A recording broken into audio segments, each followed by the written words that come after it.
Graça e paz. Que bênção, que maravilha. A Ele toda honra, toda glória, todo louvor, porque Ele é bom e a sua misericórdia dura para sempre, não é? Que beleza. Você está bem, meu irmão? Amém, glória a Deus. Eu também estou bem. Eu estou bem e posso te dizer que não estou melhor, porque eu não pude estar aqui de manhã para compartilhar presencialmente aquela maravilha que aconteceu hoje pela manhã aqui na Igreja Batista do Parque América.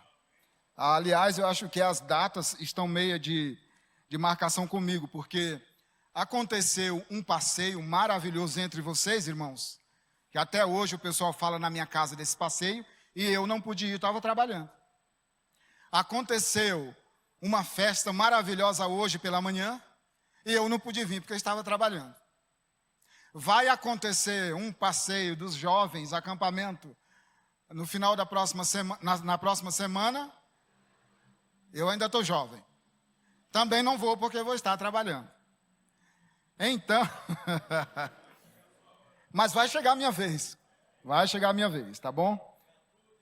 Para tudo tem o seu tempo, já diz o sábio Salomão lá no livro de Eclesiastes, não é verdade? Mas olha, que bênção foi pela manhã, que maravilha. Foi um dia, foi assim um tempo memorável, né? O nosso Deus realmente é digno de glória, de honra, de todo louvor. Louvado seja o nome do nosso Senhor e Salvador Jesus Cristo, né? Que venham outros, não é verdade? Outras manhãs gloriosas como essa e que venham outras noites gloriosas como essa também. Amado irmão, abra a sua Bíblia, por favor, no Evangelho de Mateus, capítulo 5. Hoje nós vamos compartilhar uma palavra falando sobre algumas afirmações que Jesus fez a respeito da sua igreja. Creio que você, assim como eu, acredita e crê e tem certeza absoluta que a obra de Cristo foi perfeita. Amém? Que Jesus Cristo nos salvou. Que o seu sacrifício vicário é eterno. Toda essa obra foi Jesus Cristo que fez. E por esta obra maravilhosa nós fomos chamados, fomos salvos. Se nós estamos salvos, então nós não precisamos mais lutar pela nossa salvação, porque estamos salvos. Não é isso? Já fomos salvos. Não é? Quem nos salvou de verdade. Quem nos salvou de maneira completa. Hoje nós trabalhamos no reino, obedecendo a Jesus, o nosso Salvador, não é? Lutando contra os nossos inimigos e o Senhor nos mantendo de pé todos os dias. Mas nós fomos salvos por Ele.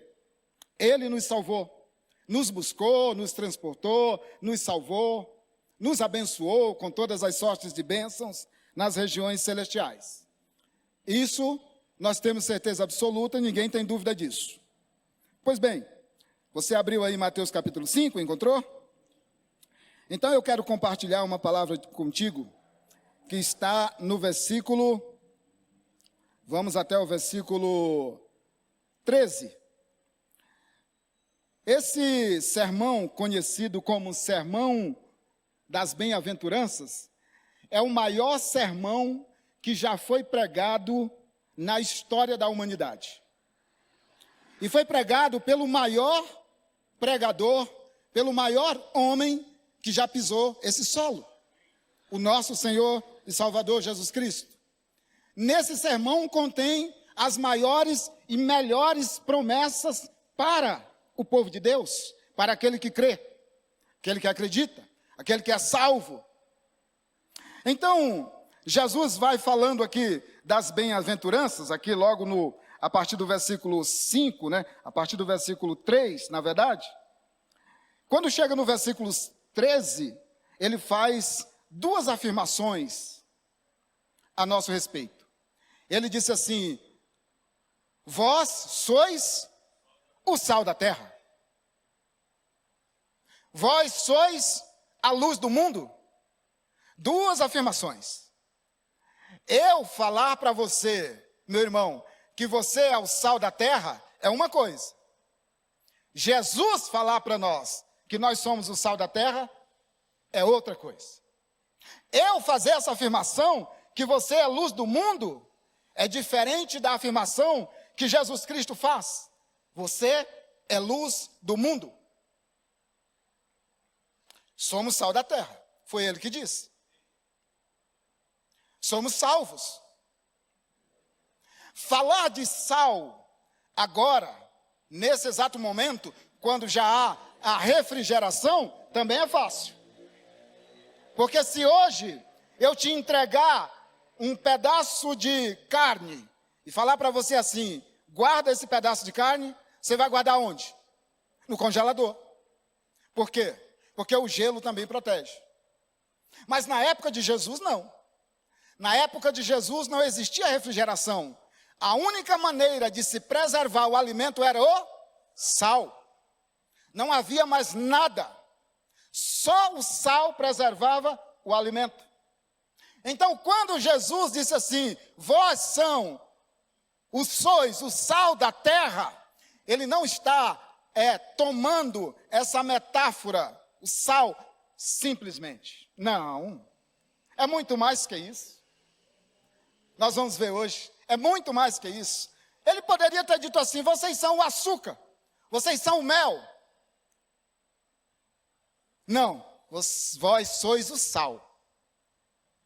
Vós sois o sal da terra. Jesus dizer que nós somos o sal da terra, ele está apontando para duas coisas no mínimo. Primeiro, ele está apontando para uma terra que está sendo apodrecida. Jesus dizer que nós somos a luz do mundo, ele está apontando para um planeta que está nas trevas. Vós sois o sal da terra, vós sois a luz do mundo. Quando Deus nos chamou e nos fez sal, ele está nos dizendo que nós temos algumas propriedades. E que essas propriedades que temos é para o bem da terra, é para o bem das nações. Jesus não disse para as multidões que elas são o sal da terra. Jesus disse para a igreja é o sal da terra. Jesus não disse que as multidões são a luz do mundo. Jesus Cristo disse que a igreja é a luz do mundo. Portanto, você, meu irmão e minha irmã, é sal. Amém? Você, meu irmão e minha irmã, é luz. Amém? Pois bem, se você e eu somos sal da terra, então nós temos tarefas, nós temos trabalhos, nós temos afazeres. Jesus não nos salvou para nos deixar parados, estagnados. Uma vez eu conversava com o Samuel, ele disse assim, para quem não sabe para onde vai, qualquer caminho serve. É isso mesmo? É isso? Nós não somos assim. Nós somos eleitos sal da terra. Nós somos eleitos luz do mundo. Portanto, se somos sal, temos que salgar. Se somos sal, temos que salgar. E Jesus disse, vós sois o sal da terra. Meu irmão, você é sal da terra. Minha irmã, você é a luz do mundo. Foi Jesus que disse, você é sal. Ainda que o mundo diga, não é sal porque Jesus disse que é. E se é sal, tem que salgar. Tem que salgar. Veja o que ele diz. Se o sal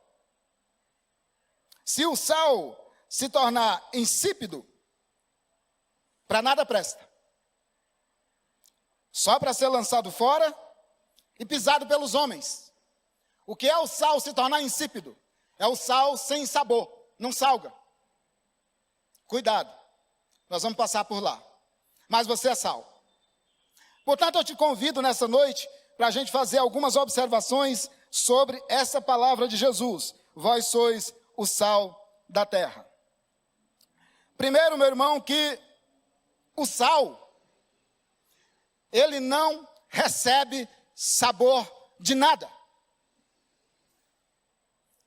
O sal realça o sabor de tudo onde ele é aplicado. Você pode colocar numa panela 10 limões e colocar 1 quilo de sal. O sal não vai ficar azedo, mas os limões vão ficar salgados. Porque o sal é único. Ele não recebe sabor.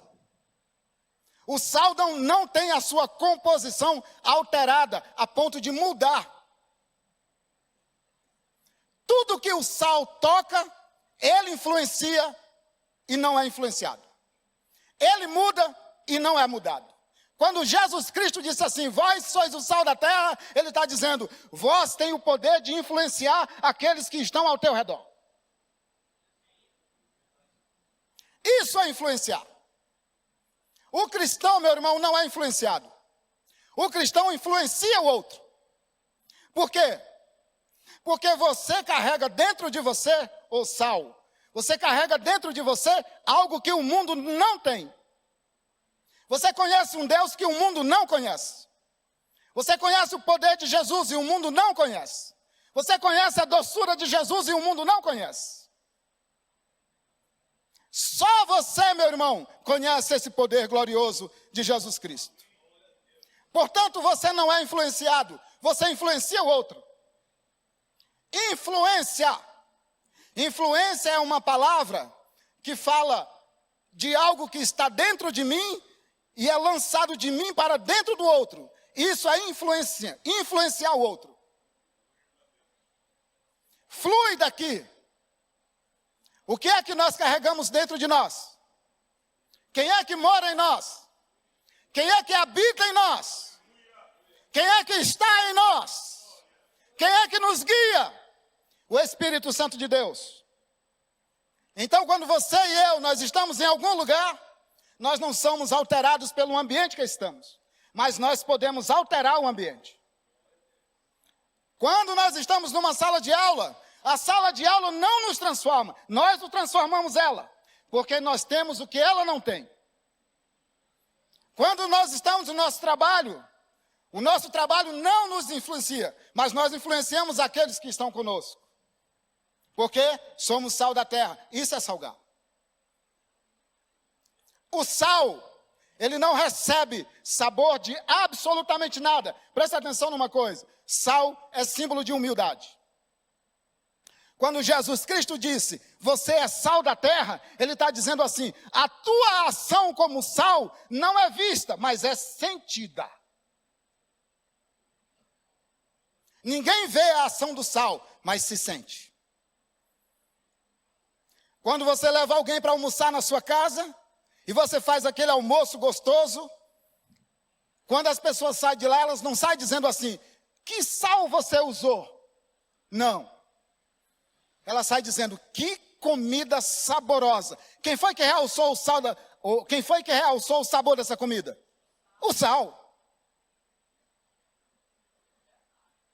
Quem é que vai realçar o sabor e a cor dos ambientes? A igreja. É a igreja que faz com que nós possamos viver nesse mundo sem ser contaminado pelo poder do Cristo vivo. Pelo poder do sacrifício de Cristo. Portanto, se você é sal da terra, meu irmão, você tem algo a fazer nessa terra, salgar. Se você passar na cidade de Campo Maior, no Piauí, é chamada Cidade da Carne do Sol. Você passa lá, você vê aquelas carnes penduradas. Elas estão protegidas. Por que que estão protegidas? Porque estão salgadas. Estão salgadas. O sal protege o alimento da putrefação. Sabe quem é que salga a sua casa? Sabe quem é que salga o ambiente por onde você passa, aonde você está? Você que é sal. É por causa de você, meu irmão, que a tua casa não vai apodrecer, porque você é sal. É por causa de você que o seu trabalho não vai apodrecer, porque você é sal. Você é sal, quem disse foi Jesus. Você é sal da terra.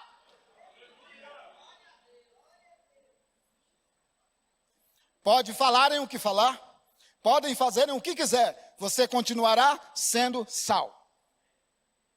Se você está num lugar e a corrupção está feia, chegou sal lá, o sal vai impedir essa corrupção. É a minha atitude, é a sua atitude, é o meu posicionamento, é o seu. O nosso posicionamento como filhos de Deus evita que a corrupção se propague no ambiente onde tem lá uma pedra de sal de Jesus. É sal, é para salgar. Você não é mudado pelo ambiente, transformado. Você não é levado, você não é influenciado. Jesus te colocou lá para mudar o ambiente, para transformar aquele lugar. Você é algo de Deus ali dentro. Você é alguém que Deus colocou ali naquele lugar. Você é alguém que Jesus Cristo implantou lá com um propósito. Você e eu, meu irmão, fomos salvos com um propósito. Então, quando Jesus diz assim, vocês são sal da terra, não é simplesmente por ser sal, é que a presença da igreja de Deus na terra evita que essa terra se corrompa de tal maneira que fique impossível de viver. Acompanhe um raciocínio comigo. Sabe por que que ainda é possível se falar em política? Porque lá em Brasília tem sal lá. Deus colocou alguma pedra de sal lá.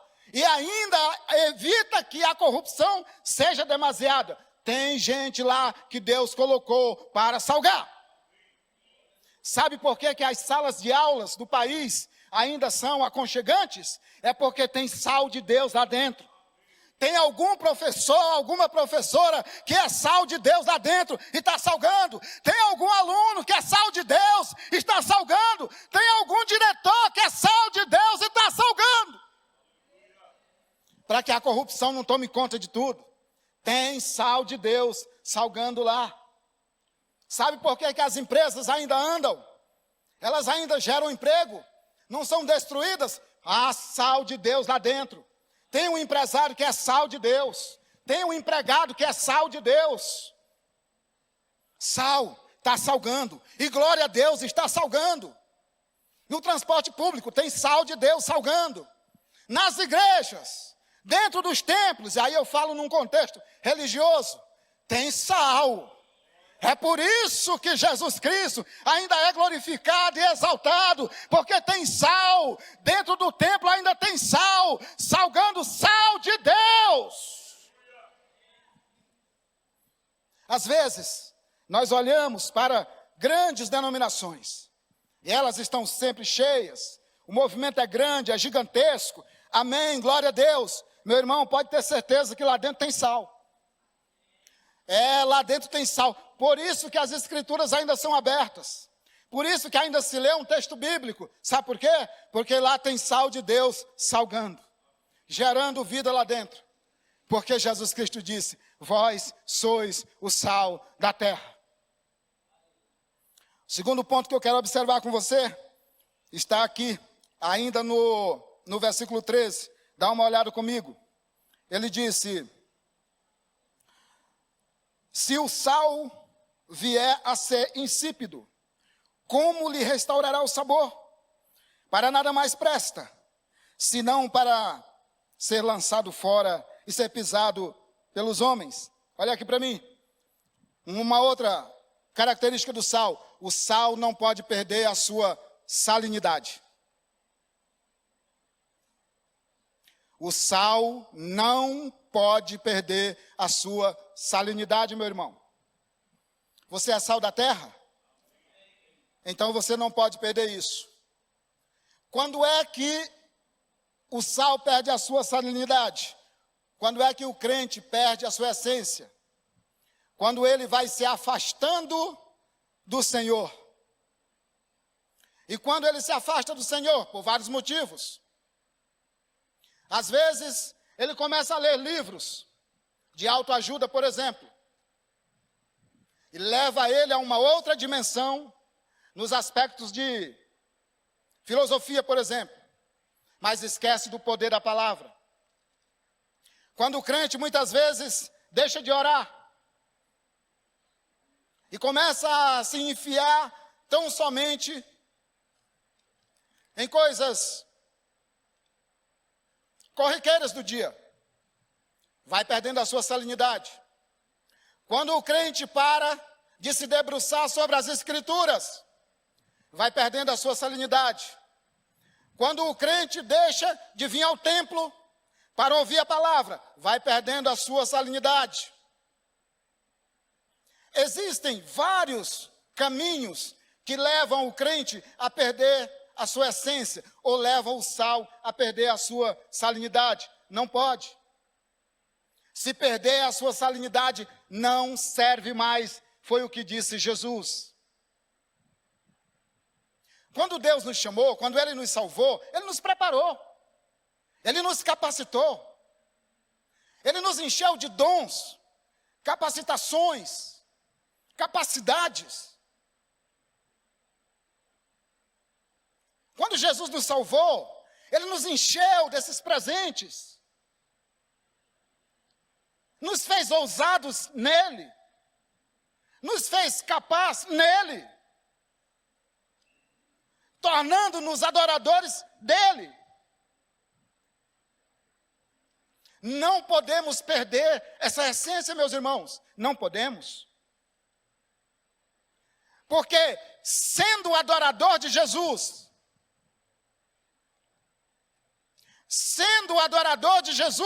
é ali que nós nos encontramos.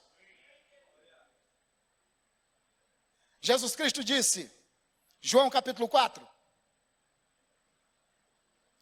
o Pai procura teólogos, doutores, mestres. É isso? Não. O Pai procura adoradores.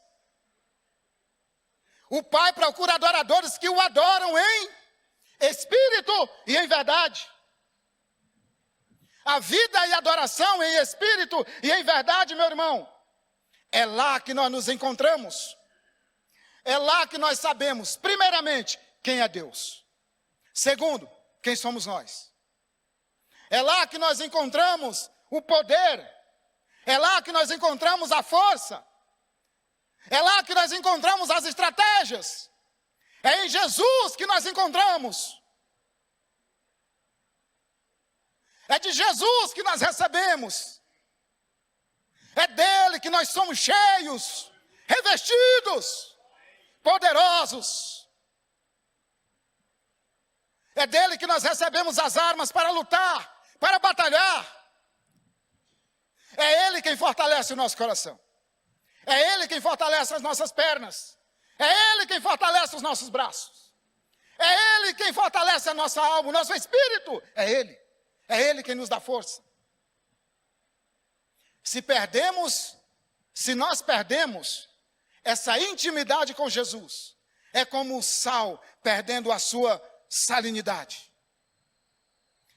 E por nos afastarmos de Deus, muitas vezes, por causa de um excesso de coisas corriqueiras, é que na maioria das vezes, quando nós vamos tentar salgar, não gera resultado. Parece que o sal perdeu o seu sabor. Parece que o crente perdeu a sua comunhão. Perdeu o poder. Perdeu a graça. O sal não está salgando. É hora de voltar às fontes de água viva. Para receber de novo a força. É hora de dobrar os joelhos. É hora de colocar a cara no pó. É hora de clamar dizendo, Senhor, eu quero salgar de novo. Oh, aleluia. Senhor, eu quero salgar de novo. lugares que nós frequentamos, pessoas que conhecemos, lugares que você olha e diz assim, está podre, isso aqui está se degenerando rapidamente. Lugares que você olha e chora, porque você vê a degradação e numa velocidade muito alta. Mas quem foi que Deus constituiu na terra para evitar essa degradação, esse processo degenerativo? Quem foi que Deus constituiu? Você e eu, sal da terra e luz do mundo. Então, se nós passarmos por esses lugares, se nós entrarmos em contato com essas pessoas, e nós não fizermos o trabalho do sal, precisa voltar às fontes de águas vivas. Precisa voltar aos pés de Jesus. Porque ele afirmou, vós sois o sal da terra. Amado irmão, o sal é algo tão maravilhoso, que você já percebeu que nas prateleiras do supermercado, ele não fica na parte de cima? Você não vai no supermercado e você vê o sal na altura dos olhos. Não vai. Por quê, pastor, que você não vê? Porque o sal é essencial. Ainda que ele fique lá na prateleira de baixo, na última prateleira, no chão praticamente. Todo mundo que vai ao mercado tem que trazer 1 quilo de sal. Independente do lugar onde ele esteja, alguém vai lá buscar. Por quê? Porque ele é necessário. Se você for fazer um almoço, você pode não usar o tomate, a cebola, o pimentão, mas o sal, não esquece. Não esquece. Se você deixar de colocar uma pitada de sal na comida, quem é que come? Ninguém come. Não tem sabor. A comida fica sem sabor. Você pode deixar de levar para casa o Toddy, o Nescau, o leite, pode, mas o sal, não. É insubstituível. O sal é único. Significa dizer, meu irmão, que eu e você, como cristãos, filhos de Deus, salvos por Deus, somos únicos. Nós somos o sal da terra. A igreja está na terra exatamente para evitar que essa terra entre numa decomposição total. É por meio de mim e de você, meu irmão, que Jesus Cristo trabalha na terra. Uma outra característica do sal. Eu falo com propriedade porque eu gosto de cozinhar. Se você colocar 1 quilo de feijão para cozinhar, você coloca 1 quilo de sal? Não. Você coloca um pouquinho de sal, né? Uma pitadinha de sal. Por quê? Porque o sal é poderoso. Eu e você, meu irmão, talvez você diga assim, na minha casa só eu sou crente. Na minha casa só eu vou à igreja. Na minha casa somente eu leio a Bíblia. Só eu. Pois eu quero dizer para você que, através de você, sal de Deus, o Senhor pode salgar a sua família inteira. Você recebeu poder de Deus. Você recebeu graça de Deus. Você é a habitação do Espírito. Você é a habitação de Deus. Deus mora em você, meu irmão. Você pode salgar a sua família. Você pode dar gosto à sua família. Seu casamento pode estar sem gosto, está insosso. Você é sal abençoado. Você é sal abençoada. Dá para dar gosto nesse casamento. Seu trabalho está sem gosto, está sem sabor. Pois a única pessoa que pode realçar o sabor lá dentro é você que é sal. O relacionamento com os seus parentes está difícil? Você é sal. Você é sal exatamente para dar esse sabor. Então, quando você pega uma pitada de sal e coloca lá no feijão, o sabor do feijão realça.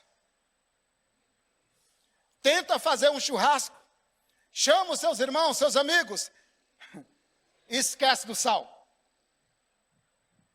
Ninguém vai ter nenhum problema em te dizer: ô irmão, tá ruim esse negócio. Por quê? Não tem sal. É por isso que somos sal da terra. O sabor do sal não é visto, é sentido. O mundo tem que sentir o sabor de Cristo Jesus. O mundo tem que saber que Jesus Cristo é bom, que Jesus Cristo é saboroso, que Jesus Cristo é gostoso. E Ele vai saber, por meio da sua igreja na terra, que é sal, meu irmão. Por isso, a partir de hoje, na sua casa, nada ficará mais insosso. Nada. Por quê? Porque você é sal para dar sabor. Você é sal para fazer esse sabor aparecer de novo. Mas aí Jesus vem e ele faz uma outra afirmação. Ele diz assim: além de vocês serem sal da terra, vocês também são luz do mundo. E aí, eu não posso deixar de explicar isso aqui para você. João 8:12, Jesus Cristo disse assim: eu sou a luz do mundo. Presta atenção, João 8:12. Aqui em Mateus 5, ele disse assim: vocês são a luz do mundo. Como se resolve esse problema? Porque parece que os dois textos estão em conflitos um com o outro, se contradizendo. Afinal de contas, quem é que é a luz? É Jesus ou a igreja? Jesus é a porta da salvação? Jesus é o bom pastor? Jesus é a vida? Esses atributos Jesus não compartilhou com ninguém, mas esse da luz ele compartilhou. Mas ele disse: eu sou a luz. E ele diz aqui em Mateus: vocês são a luz do mundo. Como se entende isso? Aí a gente tem que criar a seguinte metáfora: o sol tem luz própria? Tem? Tem ou não? Tem, o sol tem luz própria. O sol não depende de ninguém para brilhar. Ele brilha sozinho, ele tem luz. A lua tem luz? A lua tem luz própria? Não, a lua não tem luz própria. A lua, ela reflete a luz de quem? A luz do sol. Então, quando você vê uma noite clara como a luz do dia, e aquela lua maravilhosa no céu, aquela luz não é dela, ela está refletindo a luz do sol. Agora nós podemos entender. Sabe em que contexto a igreja é a luz do mundo? Quando ela reflete a luz de Cristo. Quando o mundo olha para a igreja, a luz que ela vê não é a luz da igreja. Ela vê a igreja refletindo a luz do sol, da justiça que é Cristo. É isso, é por isso que a igreja brilha. Porque tirando Jesus da igreja, o que resta? Nada. Mas quem é o sol da justiça? Quem é que brilha? Jesus brilha. Portanto, a igreja, ela só pode brilhar se ela refletir a luz do Senhor Jesus Cristo. Nesse contexto, Jesus disse: vocês são a luz do mundo. Agora observe uma coisa. Se o sal tem uma ação de dentro, ou seja, eu não consigo ver a ação do sal, eu só consigo sentir ela. Eu sinto o sabor. Se eu salgar, eu sinto. Se eu botar menos sal, eu sinto. Eu apenas sinto o sabor do sal. Eu não a vejo. A luz é o contrário disso. Olha como Jesus é maravilhoso. Olha onde Jesus vai pegar. Olha onde, na direção que ele vai. O sal e a luz são duas coisas, meus irmãos, antagônicos, não tem nada a ver uma coisa com a outra. O que é que tem a ver o sal com a luz? Nada. Não tem nada. Mas os dois trabalham numa harmonia perfeita para a glória do Pai.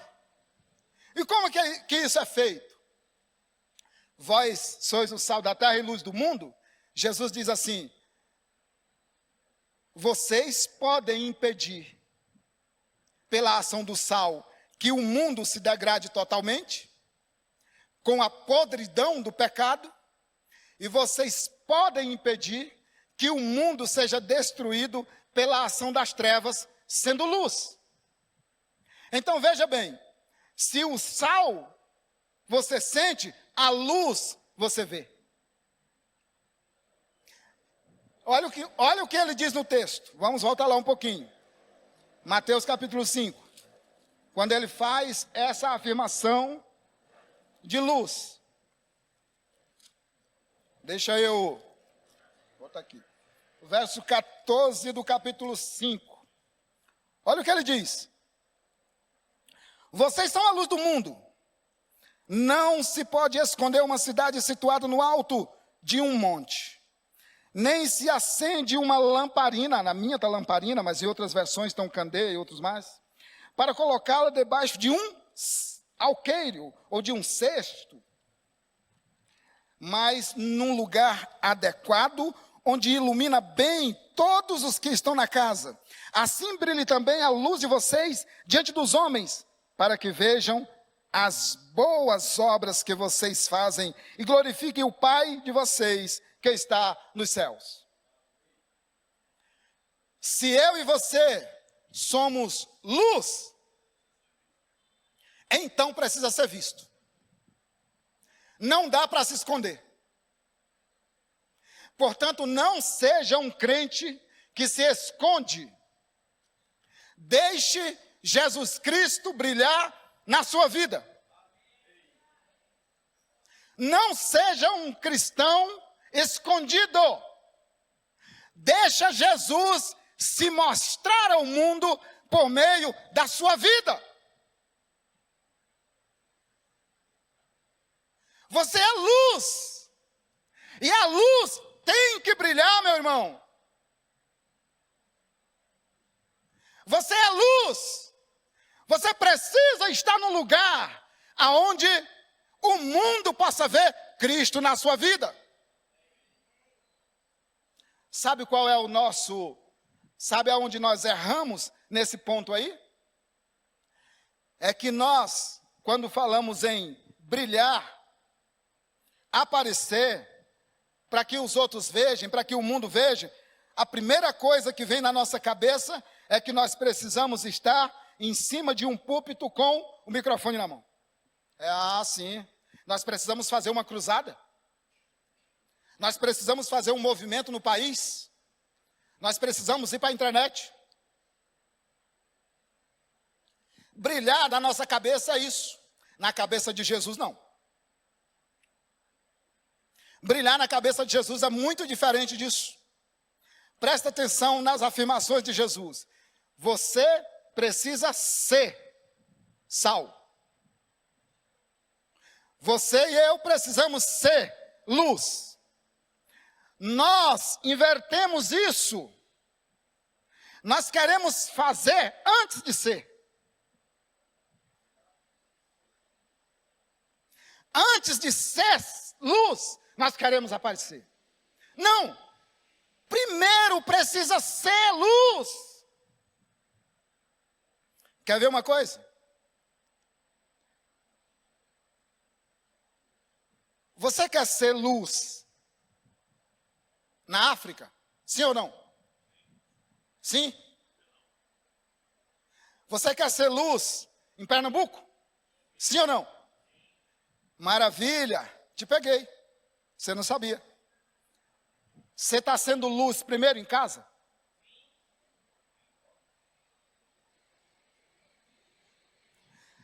Meu irmão, minha irmã, o primeiro lugar que nós temos que brilhar é na nossa.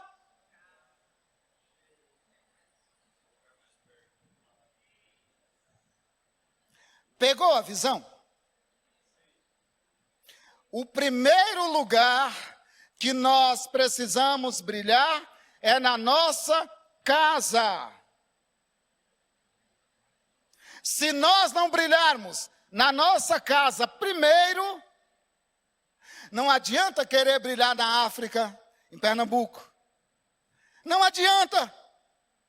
Primeiro precisa ser luz. O primeiro é o ser, depois o fazer.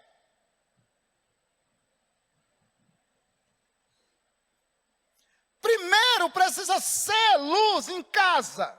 E quem é que vai ver essa luz brilhando? Fala para mim assim, você que é homem, fala assim, a minha esposa. Agora você que é mulher, diga assim, o meu amado. Vai falar não? Vai falar não? O meu amado, você que é mulher, o meu amado.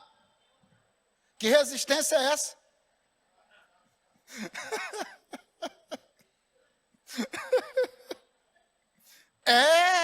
Precisa ser primeiro em casa.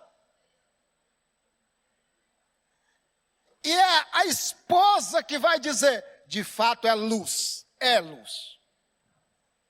É o esposo que vai dizer, de fato é luz. É a família que vai dizer, de fato é sal. É sal. Tem dado gosto. Tem realçado o sabor. É sal mesmo. Porque o Paulo, falando a Timóteo, escrevendo a Timóteo, ele diz assim, Timóteo, para escolher aqueles que serão sal e luz, precisam ter primeiro um bom testemunho de quem? Dos de fora, dos vizinhos, das pessoas que nos conhecem, daqueles que estão ao nosso redor. Então, antes de brilhar fora, eu tenho que brilhar dentro de casa. Quando eu brilhar dentro de casa, conforme Jesus afirmou, você é luz, agora sim. Agora você está pronto para brilhar fora de casa. Porque é inconfundível. Você não se escondeu. A ação da luz é visível. Todos olham e veem. Ali é luz. Ali é luz. Bem, se você e eu somos luz, nós frequentamos lugares. E a maioria dos lugares que nós frequentamos, ambiente de trabalho e outros ambientes, lá existem o quê? Trevas. Mas experimenta acender uma luz em meio às trevas. Quem é que bate em retirada? Quem é que bate em retirada? As trevas batem em retirada, meu irmão, porque você e eu somos luz de Jesus. Nós refletimos a luz de Cristo. E quando nós chegamos em um ambiente de trevas, as trevas têm que bater em retirada, porque isso é automático. A luz chegou, as trevas têm que sair. Você não acende uma luz em um ambiente escuro e ele continua escuro. Não. Acendeu a luz, as trevas têm que sair. Tem que sair. Então, quando Jesus Cristo disse, vocês são luz do mundo, olha o tamanho da nossa responsabilidade e olha quanto poder o Senhor Jesus nos deu para trabalhar. Porque não está escrito, não existe nenhum texto bíblico aonde esteja escrito assim, as trevas venceram a luz. Não existe isso. A Bíblia vai sempre apontar, ela vai sempre afirmar, a luz venceu as trevas. A luz vence as trevas. Então, se eu e você somos luz, as trevas estão vencidas. Elas estão vencidas. Agora, quais os ambientes de trevas podem existir na nossa casa, por exemplo? Vários deles. As trevas, às vezes, meus irmãos, elas se manifestam na nossa casa de várias maneiras. Eu conheço famílias que são pessoas boas, gente boas, mas que vivem um ambiente de trevas porque o esposo passa mais tempo jogando videogame do que dando atenção para a esposa. Eu conheço gente assim. Eu conheço gente que a casa dele é uma casa, um ambiente de trevas, porque ele valoriza mais o carro dele do que a família. Conheço gente assim. Eu conheço pessoas que a casa é um ambiente de trevas, porque ele tenta alcançar as coisas materiais pelas pessoas que convivem com ele ao seu redor. Então, o ambiente de trevas que pode circular, orbitar na nossa casa, na nossa família, ele pode se apresentar de várias maneiras. E aí eu pergunto para você, quem foi prioridade para Jesus naquela cruz? Quem foi prioridade para Jesus?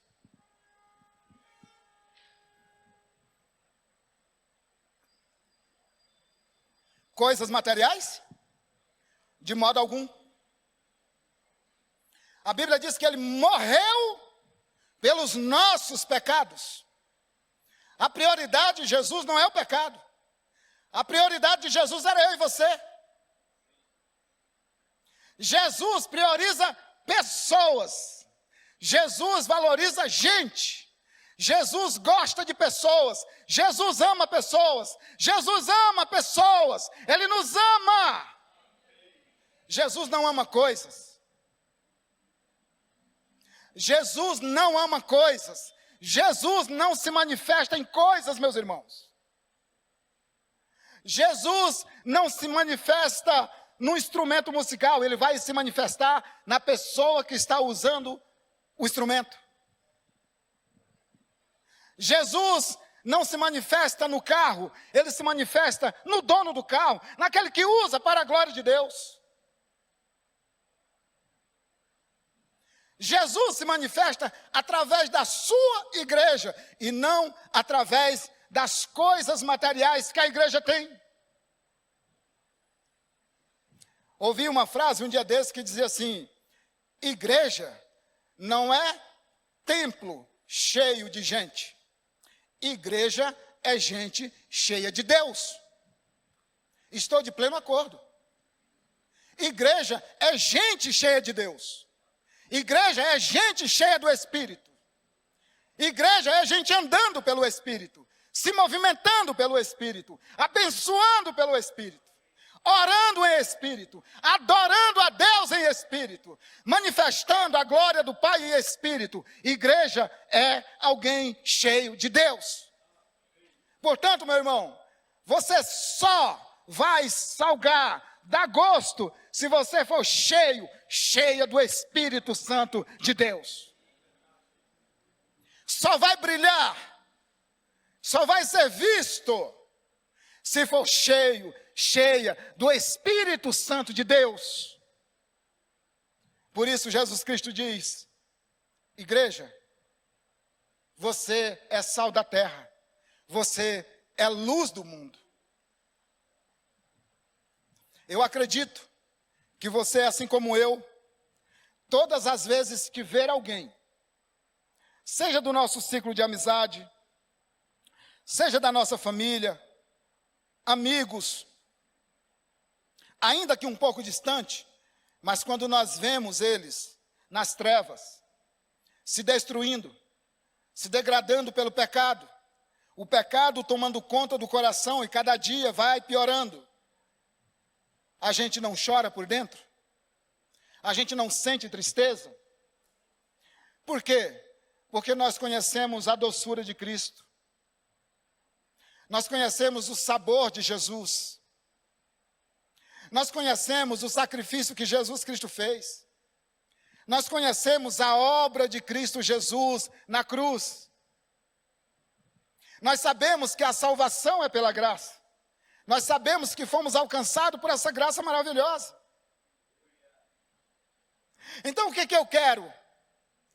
Quando eu estou diante dessa maravilhosa nuvem de testemunho, como diz Hebreus, quando eu estou diante dessa maravilha de graça, quando eu estou diante dessa bondade toda, dessa salvação eterna, que chegou até mim sem que eu mereça, e sem que eu pudesse fazer absolutamente nada, quando eu estou diante de tudo isso, e eu sei o quanto isso é bom, e eu vejo o outro lá, numa situação de trevas, o meu coração se entristece. O meu coração se entristece, porque eu sei que os braços de Jesus foram abertos naquela cruz, por Ele também. Eu sei que os cravos que cruzaram os pés do meu Senhor, também foi por Ele. Eu sei que aquela morte vicária, que aquele sacrifício eterno, também foi por Ele. E como fica o meu coração, o coração de uma mãe ou de um pai, quando vê que o seu filho, a sua filha, está vivendo em um ambiente de trevas? Que desespero é esse? É o desespero de brilhar por ser luz na terra. É o desespero de salgar por ser sal do mundo. É o desespero. Por isso, meu irmão, é que nós estamos dispostos a nos entregar. É por isso que nós estamos dispostos a servir. É por isso que nós fomos chamados para servir um ao outro.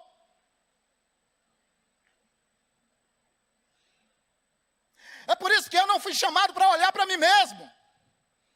Eu não fui chamado para fazer para mim. Eu não fui chamado para vir para a igreja para ser abençoado. Eu não fui chamado para vir para a igreja buscar, só buscar para mim, buscar para mim.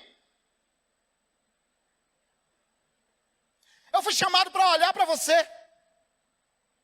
Eu fui chamado para me desgastar por você. Eu fui chamado para amar você. Eu fui chamado para me entregar por você.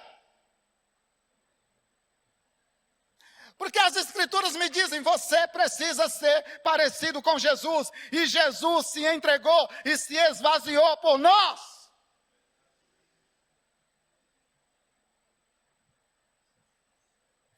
Eu fui chamado para entregar nas tuas mãos aquilo que Deus me deu.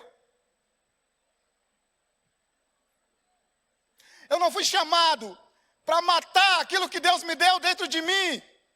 Mas eu fui chamado para devolver a você aquilo que Deus me deu.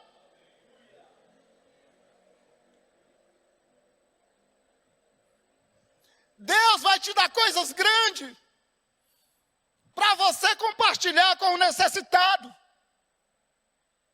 Deus vai te dar coisas grandes para você compartilhar com o pequeno.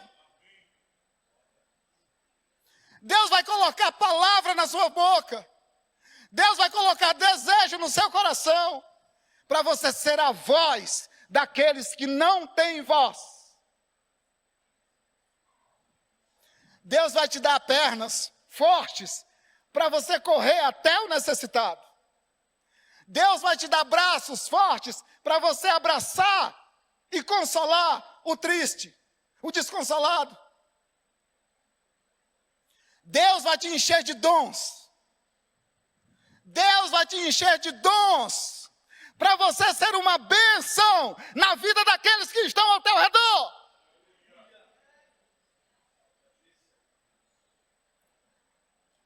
Eu olho para vocês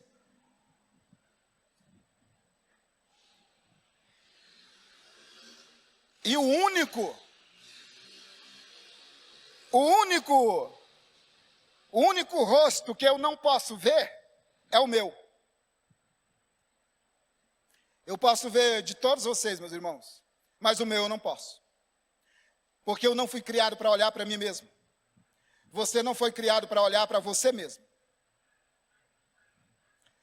Você e eu fomos criados para olhar uns para os outros. Nós fomos criados para glorificar o nome de Jesus Cristo, servindo uns aos outros. Quando eu perco essa essência de servir o outro, quando eu perco esse desejo de servir o outro, quando eu perco essa humildade de servir o outro, eu estou perdendo a minha salinidade como sal da terra. Eu estou perdendo o meu brilho como luz do mundo. A igreja de Deus é um organismo vivo, que se move, que se movimenta, um na direção do outro, para ajudar, para compartilhar, para que no meio da igreja de Cristo, da congregação de Cristo, nenhum de nós tenha necessidade de coisa alguma. Ou não foi assim na igreja de Atos? Foi assim. Jesus Cristo supria a todos. Jesus Cristo supria as necessidades de todos. Todos.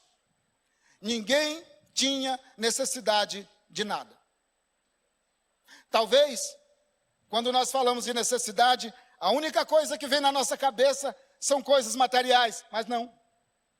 Existem pessoas que gostariam de receber apenas um abraço.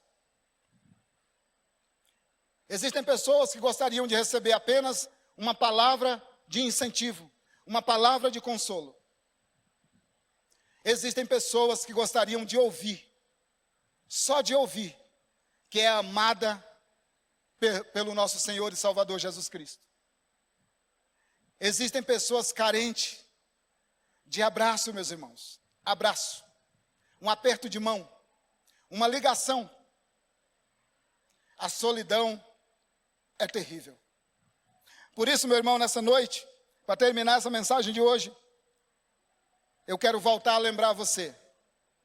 Você foi chamado para ser sal da terra, salgue. Aonde você estiver, salgue. Você foi chamado para ser luz do mundo, aonde você estiver, brilhe. Não permita que os locais onde você está continue sem gosto, continue sem sabor. Não permita que os lugares aonde você está continue sendo trevas, porque Deus te constituiu como sal da terra e como luz do mundo. Portanto, se Ele disse que você é sal da terra, você é sal. Se Ele disse que você é a luz do mundo, você é a luz. Não tenha medo nem de salgar e nem de brilhar, porque Jesus Cristo afirmou com todas as letras: sois sal da terra e sois luz do mundo. Amém? Glória a Deus, irmãos. Essa é a palavra que Deus colocou no meu coração para compartilhar com você nessa noite. Graça e paz.